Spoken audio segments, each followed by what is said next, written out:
Bien, vamos a estudiar el libro de Hechos nuevamente. Seguimos en el capítulo 8. Ahora comenzamos. Gloria a Dios.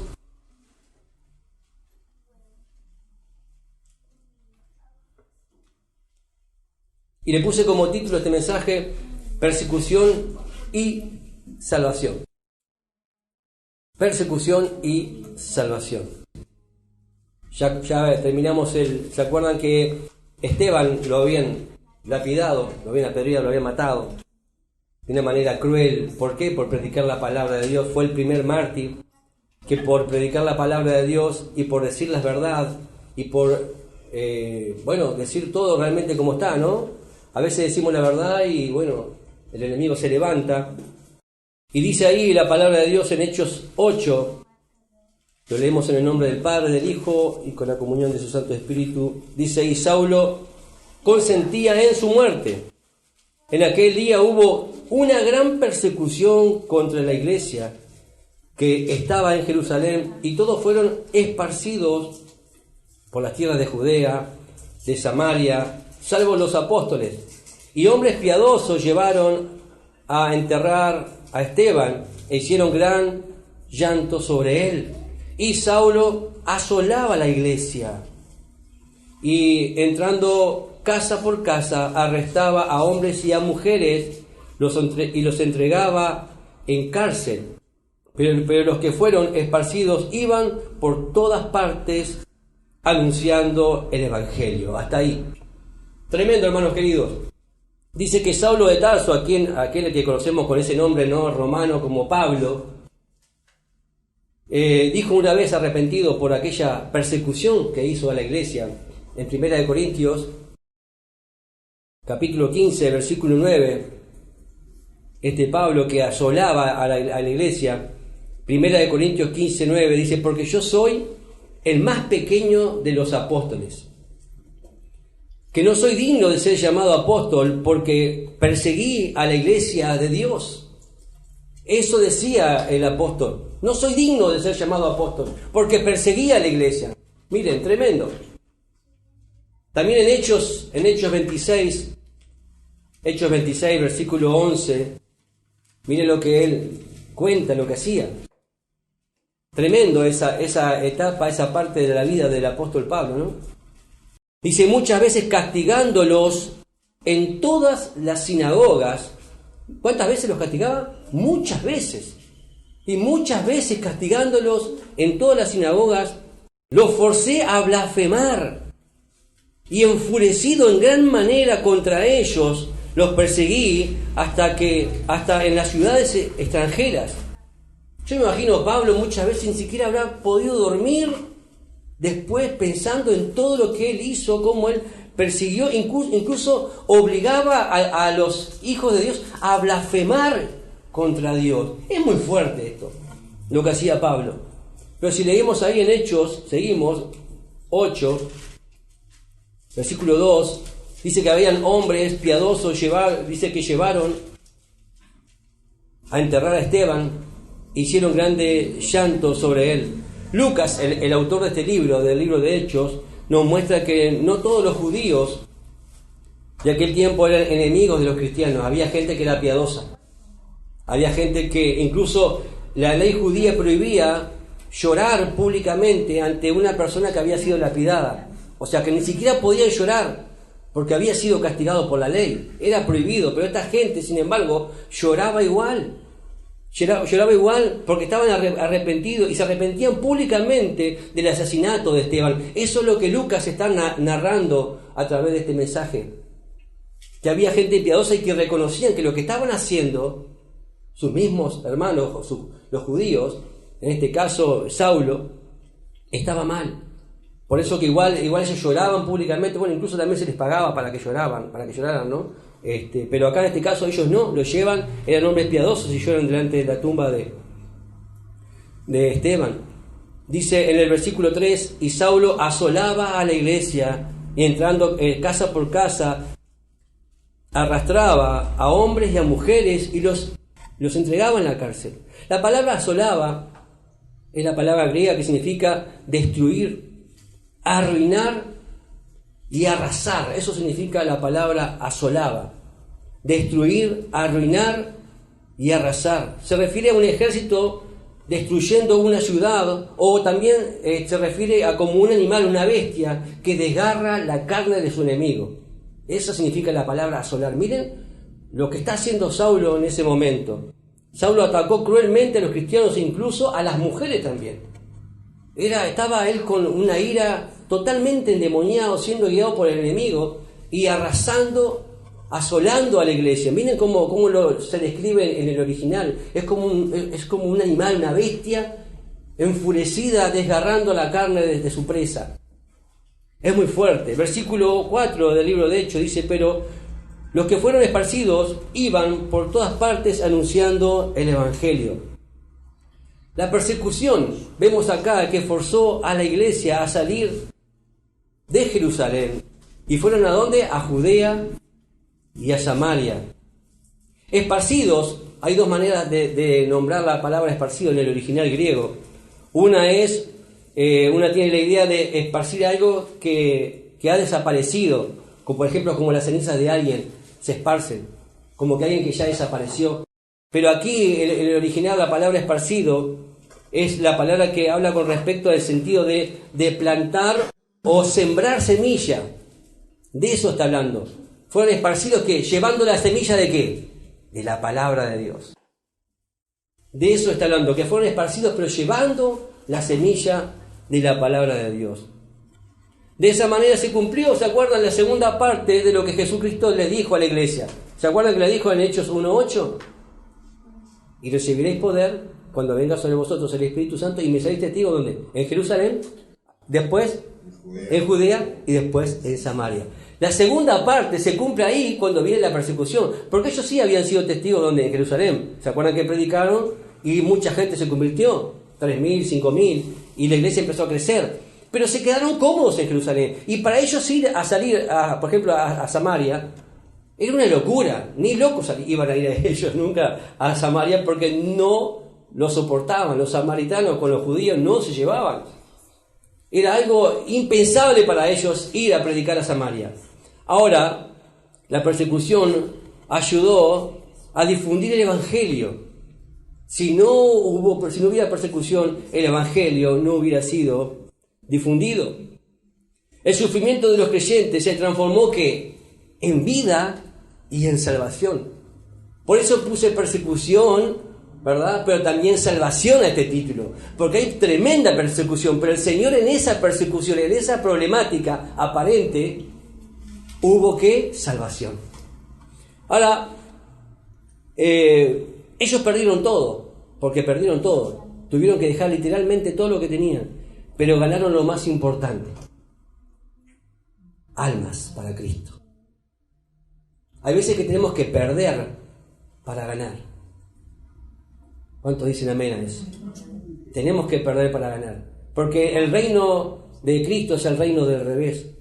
Porque acá el que es más bajo, el Señor que hace lo exalta. El que se humilla, el Señor lo exalta. Y a veces en el mundo se cree al revés, que mientras más altivos somos, ¿verdad?, como que somos mejores, y es todo lo contrario. El Señor dice que el altivo lo mira de lejos, al soberbio lo mira de lejos. Y cuando nosotros perdemos, porque tenemos que perder muchas cosas, ¿qué hacemos? Vamos a ganar para el Señor. Dios trabaja a través de nuestro sufrimiento muchas veces, y a veces nosotros no lo entendemos eso. Dios trabaja muchas veces a través de nuestro sufrimiento y está trabajando en nuestra vida. Dios puede usar y usará circunstancias difíciles para guiarnos a hacer ¿qué? Su voluntad y no la nuestra. Porque a veces estamos muy cómodos. Hermanos, en Haití vemos que lo están matando. Pusimos imágenes para los hombres, ¿no?, en la cueva de Adulán, porque en el grupo de mujeres no pudimos ponerlo en el grupo de iglesia, porque las imágenes son espantosas. Espantosas. Pusimos que estaban los pastores ahí hablando y pidiendo oración, pero los están persiguiendo y los están despedazando, hermanos queridos. ¿Por qué? Porque son cristianos. Nosotros acá estamos muy cómodos. No estamos haciendo, pero ni la mínima parte de lo que tenemos que hacer. Pero nos vamos a levantar y vamos a predicar el evangelio a toda criatura. ¿Cuántos dicen amén? Amén. Dios te está escuchando. Dios te está escuchando. Dijiste amén. Así que tenemos que salir. Tenemos que salir como un tropel, pero sí, arrasando y rescatando almas, ¿verdad?, para el reino de Dios. A veces tenemos que ser sacudidos para hacer lo que Dios quiere que hagamos. Cuando las cosas están entonces incómodas, ¿será que Dios está llevándonos a una misión muy importante? Porque a veces cuando está todo mal decimos, ay, que el Dios me está castigando, que esto, que el otro. ¿No será que Dios te está incomodando o haciendo pasar mal porque quiere llevarte a una misión realmente poderosa para su gloria? Porque a veces lo vemos al revés, ¿sí o no? Cuando estamos en el problema decimos, ay, ¿dónde está Dios? Acá me imagino a esta gente, ¿no? ¿Cómo estaría? Pero sin embargo salieron afuera y empezaron a predicar. Fueron a lugares que nunca pensaban ir. Porque Jesús les había dado la orden, pero no estaban obedeciendo. ¿Se dieron cuenta de eso? ¿Cuántas veces el Señor dice cosas y bueno, cumplimos hasta acá?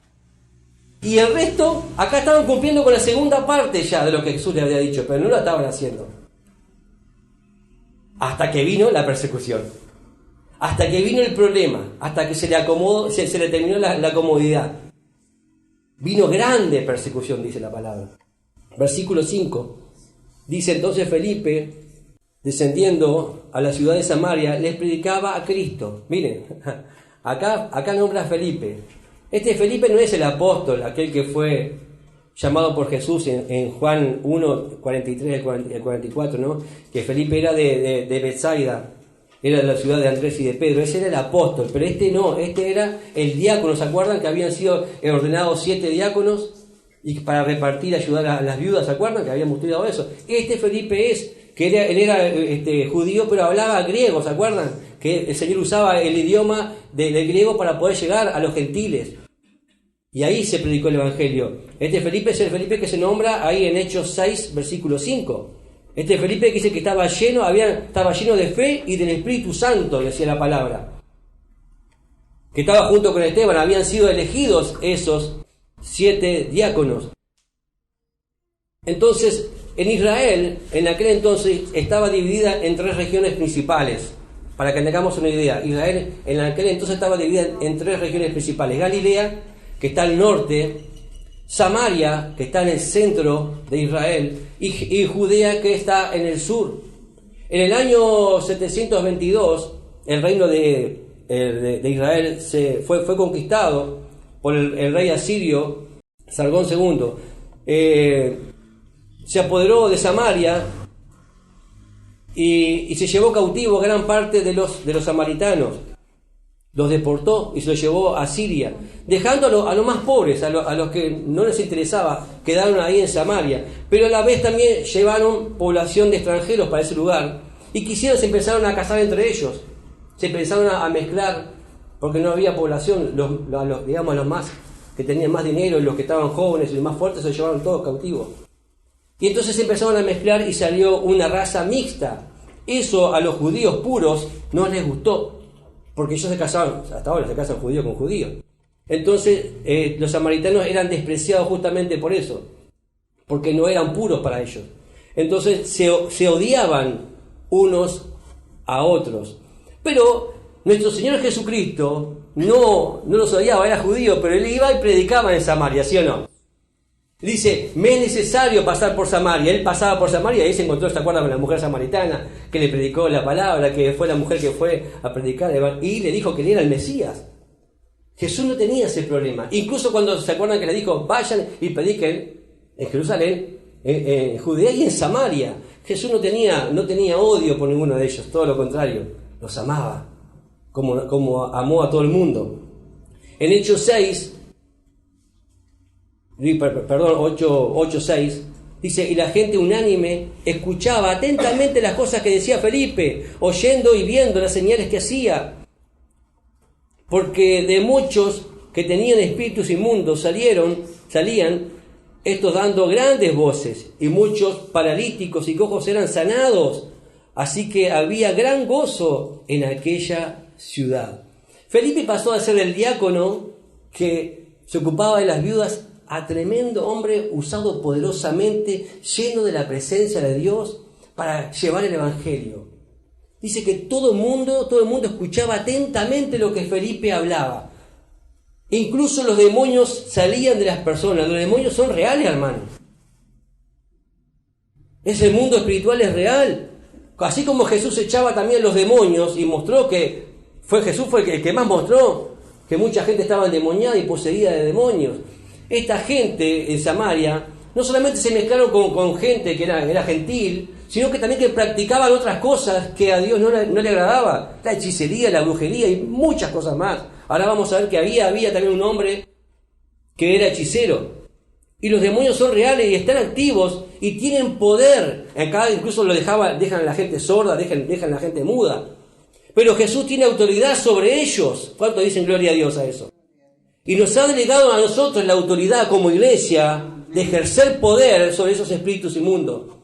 Porque el Señor, aleluya, está con nosotros. No tenemos que temer a ningún principado ni a ninguna potestad. Somos más que vencedores por medio de aquel que nos amó.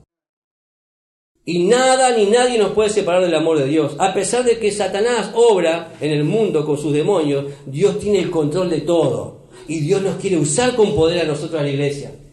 ¿Se acuerdan que Jesús también, cuando le dijo a su iglesia, en Marcos 16, 17, dice: estas señales seguirán a los que creen, en mi nombre echarán fuera demonios? Hay poder en el nombre de Jesucristo.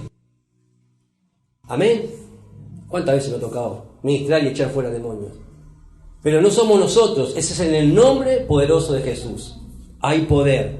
Al final, déjame decirte que el diablo y todos sus secuaces y todos sus seguidores, porque mucha gente en vez de seguir al Señor, siguen al diablo porque están bajo el maligno. Este mundo está bajo el maligno. Y todos aquellos que no siguen al Señor, automáticamente ¿a quién están siguiendo? Al diablo. Y están siendo poseídos e influenciados por demonios y no se dan cuenta. Todas las leyes que están sacando son totalmente diabólicas. Los gobiernos están siendo llevados a sacar leyes y a hacer cosas y a actuar de manera totalmente fuera de la palabra de Dios. Inspirados nada más y nada menos que por Satanás. Pero déjame decirte que el diablo y todos sus seguidores van a terminar ¿a dónde? En el lago de fuego y de azufre. Como dice en Apocalipsis 20:10. Y el diablo que los engañaba fue lanzado al lago de fuego y azufre, donde estaba la bestia y el falso profeta. Serán atormentados día y noche por los siglos de los siglos. Ese es el fin del diablo y todos sus seguidores. Pero nosotros, ¿cómo vamos a estar? En la presencia de Dios eternamente y para siempre. Amén. En Hechos 8, hay 9, sigue, dice, pero había un hombre llamado Simón, miren, que antes ejercía la magia en aquella ciudad y había engañado a la gente de Samaria, haciéndose pasar por un grande. A este oían atentamente todos, desde el más pequeño hasta el más grande, diciendo: este es el gran poder de Dios. Miren lo que pensaba la gente. Y estaban atentos porque con sus artes mágicas les había engañado por mucho tiempo. Les había engañado mucho tiempo. Amén. ¿Qué hacía él? Hacía magia. Los engañaba. Los hechiceros. A veces la gente piensa que es Dios que está obrando a través de esta gente. Y nada que ver. Es el mismo diablo usándolos con poder para engañarlos. Y vemos acá entonces por qué habían tantos demonios en Samaria. Porque había tanta gente endemoniada. Porque habían creído ¿a quién? A este hombre hechicero. Y así como él había muchos más. En aquellos días había muchos hechiceros y magos. Como también los hay hoy en día. Y la gente va y crea a esa gente. ¿Y qué hace? Abren puertas para que los demonios entren y hagan lo que quieran con sus vidas. Y después vemos divorcios, gente que se quita la vida. ¿Sí o no? Está haciendo estragos el enemigo en la familia. Pero vemos que a él oían porque hacía magias y los engañaba. Por eso, como les digo, estaban todos endemoniados. Mucha gente había endemoniada. Versículo 12.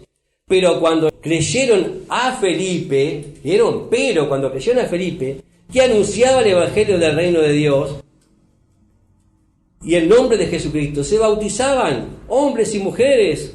También creyó Simón mismo, dice. Y habiéndose bautizado estaba siempre con Felipe, mire, el endemoniado. Y viendo las señales y grandes milagros que se hacía, estaba atónito. Este hombre, cuando vio cómo Felipe era usado, dice que quedó asombrado y empezó a seguir a Felipe, se bautizó. Quedó asombrado, hermano. Muchos hechiceros, muchos brujos van a venir a la presencia de Dios. ¿Cuántos dicen amén? Porque vas a predicar el Evangelio y van a ver el poder de Dios en tu vida y se van a convertir por la palabra de Dios. Versículo 14. Cuando los apóstoles que estaban en Jerusalén oyeron que Samaria había recibido la palabra de Dice, enviaron para allá a Pedro y a Juan, los cuales, habiendo venido, oraron por ellos para que recibiesen el Espíritu Santo, porque aún no habían descendido sobre ninguno de ellos, sino que solamente habían sido bautizados en el nombre de Jesús. Entonces les imponían las manos y recibían el Espíritu Santo. Hermano, los cristianos judíos, los apóstoles, dudaban que los gentiles y los samaritanos pudieran recibir el Espíritu Santo. Para ellos era una locura eso. Entonces, ¿qué hicieron? Ahora fue Pedro y fue Juan. ¿Vieron? ¿Se acuerdan que al principio no habían ido todos menos los apóstoles? Acá van los apóstoles ahora, diciendo, ¿qué está pasando acá? No podemos creerlo. Dice que cuando vieron que sí, que habían recibido la palabra, oraban por ellos, imponían manos y recibían el Espíritu Santo. Tremendo, se convertían. Dice, cuando Pedro y Juan vieron que el Espíritu Santo obraba en la gente, tuvieron la certeza de que el Espíritu Santo obraba en aquellas personas que realmente creían que el Evangelio era para todos. Como se acuerdan que Pedro mismo dijo, cuando predicó por primera vez en Jerusalén, dijo, esto fue lo dicho por el profeta Joel, ¿se acuerdan? Y derramaré mi espíritu sobre toda carne, decía el profeta Joel. Y acá se está cumpliendo que el Señor no hace acepción de personas. Si uno cree, el Espíritu Santo entra en la vida de la persona y su vida es totalmente transformada. La palabra se cumple y sus promesas también se cumplen. ¿Cuántos dicen amén? El Evangelio es para todo aquel que cree, como dice en Romanos 1:16, ¿no? Porque no me avergüenzo del Evangelio, porque es poder de Dios para salvación a todo aquel que cree, al judío primeramente y también al griego, porque el Evangelio, la justicia de Dios, se revela por fe y para fe, como está escrito, mas el justo por la fe vivirá. Cuando uno cree en Jesucristo, y si hay alguien que está escuchando y crees en Jesucristo, tu vida puede ser totalmente transformada, como fue nuestra vida transformada. Versículo 18. Cuando vio Simón que en la imposición de las manos de los apóstoles se daba el Espíritu Santo, les ofreció dinero, miren, diciendo, dame también a mí ese poder para que cualquiera a quien yo impusiera las manos reciba el Espíritu Santo. Entonces Pedro le dijo, tu dinero perezca contigo, porque has pensado que el don de Dios se obtiene por dinero. No tienes tu parte ni suerte en este asunto, porque tu corazón no es recto delante de Dios. Arrepiéntete, pues, de tu maldad, de esta tu maldad, y ruega a Dios si quizás te sea perdonado el pensamiento de tu corazón, porque en hiel de amargura y en prisión de maldad veo que estás. ¿Vieron? Felipe no se había dado cuenta que este hombre, cómo estaba. Ahora vemos acá que el apóstol Pablo tenía un discernimiento, hermano, tremendo, tremendo. Él estaba con Felipe, sí se había bautizado, había dado, ¿verdad?, cierta parte, pero a veces hay gente que tiene que ser confrontada, porque cree que puede hacer las cosas o mezclar las cosas que viene haciendo del pasado y meterlas en el Evangelio, y están equivocados. Las cosas se hacen como el Señor manda. Amén. Como se ha dicho que dice, no, todo tiene un precio. Él pensaba que, como dicen en el mundo, todo tiene un precio. Este hombre había hecho mucho dinero mintiendo y engañando a muchas personas. Y Pedro lo confrontó. Ahora, Simón pensó que podía comprar al Espíritu Santo con el dinero. Miren, qué fuerte esto. Y Pedro lo confrontó con dureza. Hay veces que tenemos que confrontar a las personas con dureza, con autoridad de parte de Dios, para que se den cuenta que lo que están haciendo está mal. Porque el don de Dios no se puede obtener con dinero. Pedro le dijo, arrepiéntete de tu maldad. ¿Vieron que le dijo a él? No le dijo, no, hermanito. No. Le dijo, arrepiéntete de tu maldad, le dijo. Le habló con autoridad. Salió a luz lo que estaba en el fondo, en lo más profundo del corazón de ese hombre que todavía necesitaba ser libre. Porque a veces ese hombre se había bautizado, todavía estaba con Felipe, pero todavía no estaba totalmente libre. Dice, arrepiéntete de tu maldad, de tu pecado, y pídele perdón a Dios. Y serás limpio de tu corazón, limpio de esa maldad que hay dentro tuyo, porque hay maldad en el ser humano, mis hermanos. Pero solamente esa limpieza puede suceder en la vida de un ser humano cuando Cristo entra, cuando el Espíritu Santo entra. No se puede comprar con dinero la salvación. No se puede comprar con dinero el perdón de los pecados. No se puede comprar con dinero el poder de Dios. No se puede comprar el favor de Dios con dinero. Y cuidado, porque hasta en iglesias hacen eso. Usted pacte con Dios, dice. Pacte con Dios y el Señor le va a dar una casa mejor. Pacte con Dios y su matrimonio va a estar mejor. Y se piensa que pagando y haciendo, ¿verdad?, dando una grande ofrenda, compran el favor de Dios, y están equivocados. Están actuando como este hombre de acá. Pastores, supuestos pastores, hacen esto. Se obtiene mediante el arrepentimiento, hermano. ¿Cómo te bendice Dios? Si te arrepentís. Qué diferente, ¿no? No se compra con dinero. Se obtiene por la fe en quién, en Jesucristo como Señor y Salvador. Es sencillo esto.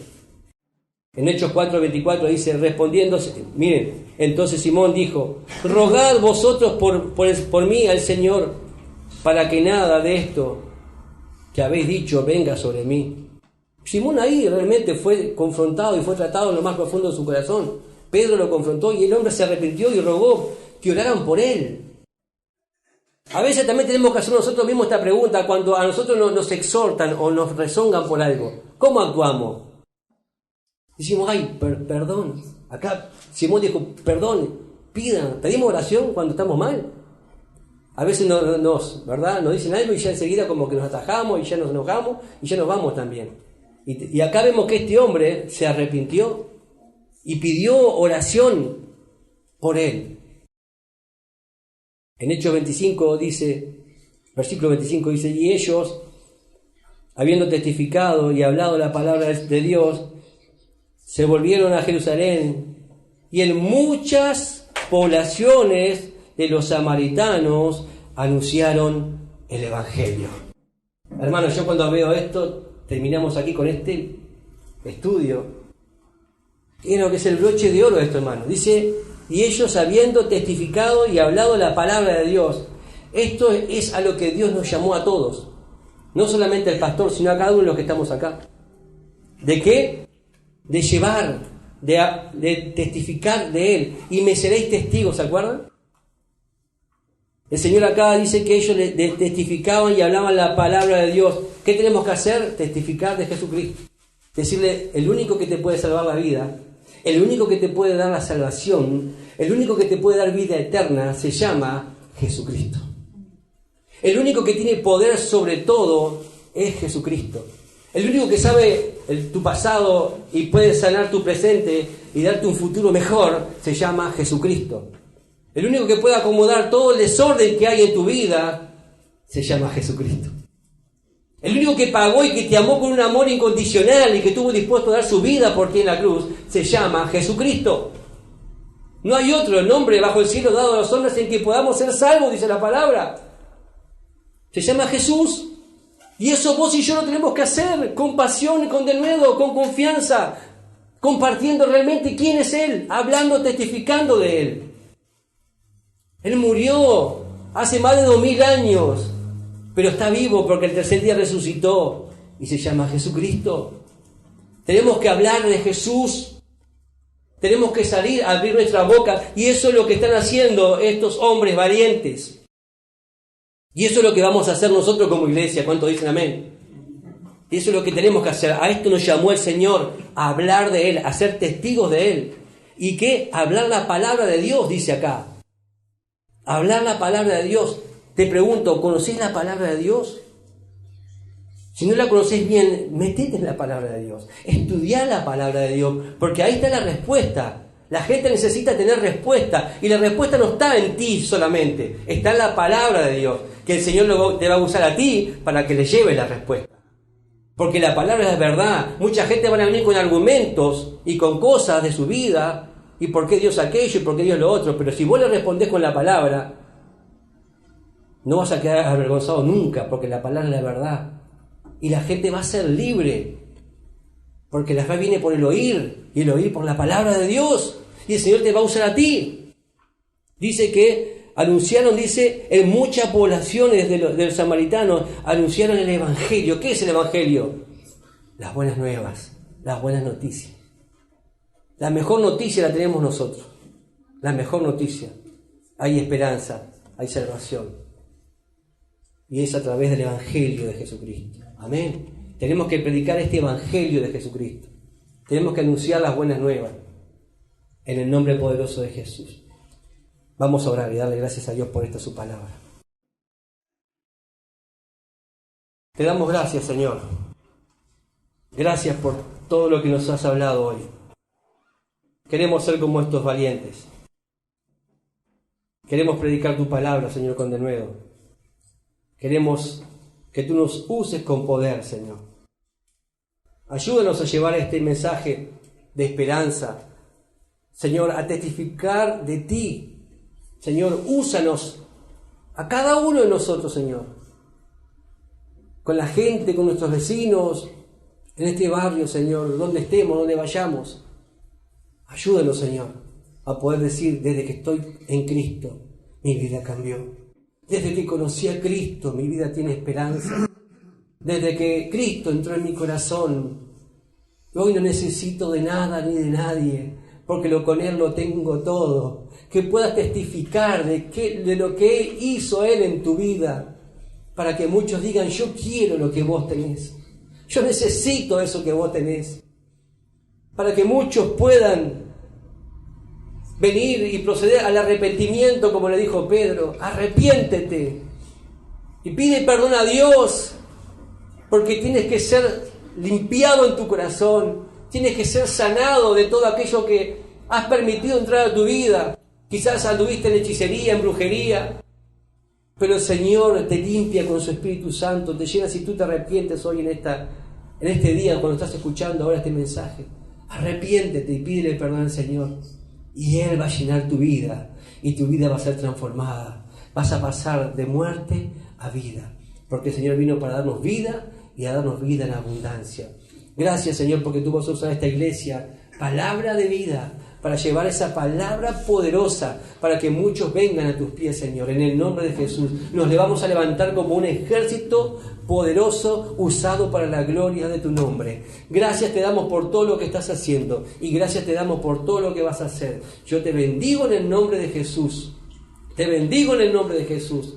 Y declaro la bendición del Señor sobre tu vida y la unción del Espíritu Santo para hacer prodigios, milagros y señales como hacía Felipe en el nombre de Jesús, y que muchos, aleluya, vengan a los pies del Señor y sus vidas sean totalmente transformadas para la gloria de su nombre. Amén y amén. El Ministerio Palabra de Vida desea conocerte. Síguenos en nuestras redes. Instagram, palabraDeVida.uy. Facebook, Palabra de Vida Uruguay. YouTube, Iglesia Evangélica Palabra de Vida. WhatsApp 094 226 411.